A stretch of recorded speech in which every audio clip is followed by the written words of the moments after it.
سخت باریک ہیں امراض امم کے اسباب، کھول کر کہیے تو کرتا ہے بیان کوتاہی۔ دین شیری میں غلاموں کے امام اور شیوخ، دیکھتے ہیں فقط ایک فلسفہ روباہی۔ ہو اگر قوت فرعون کی در پردہ مرید، قوم کے حق میں ہے لعنت و کلیم الہی۔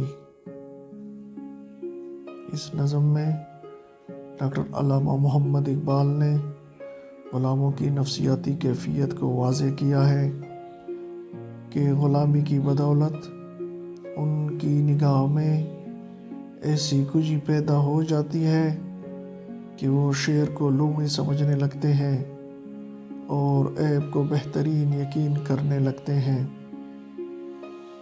کہتے ہیں کہ قوموں کی بیماریوں کے اسباب بہت پیچیدہ اور مخفی ہوتے ہیں، یعنی کسی قوم کے زوال اور اعلیٰ محکومی کے اسباب کا سمجھنا کوئی آسان بات نہیں ہے۔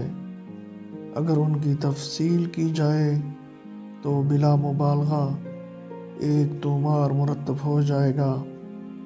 میں اس کا خلاصہ ایک فقرے میں بیان کرنا چاہتا ہوں، اور وہ یہ ہے کہ غلامی سے قوم کی ذہنیت اس درجہ مسخ ہو جاتی ہے کہ وہ سونے کو پیتل اور پیتل کو سونا سمجھنے لگتی ہے۔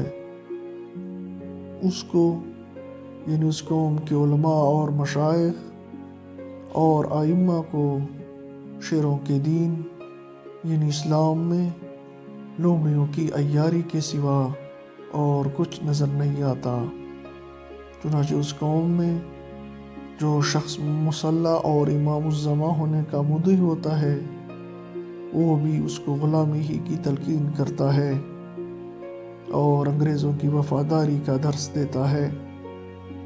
خلاصہ کلام یہ ہے کہ اگر یہ شخص جو حکومت کی خوشنودی حاصل کرنے کا آرزومند ہے، الہام اور مکالمات الہیہ کا دعویٰ بھی کرے تو اس کے سبب دعویٰ اور الہامات قوم کے حق میں لعنت کا سبب بن جاتے ہیں، کیونکہ اسلام اور غلامی ایک دوسرے کی ضد ہے۔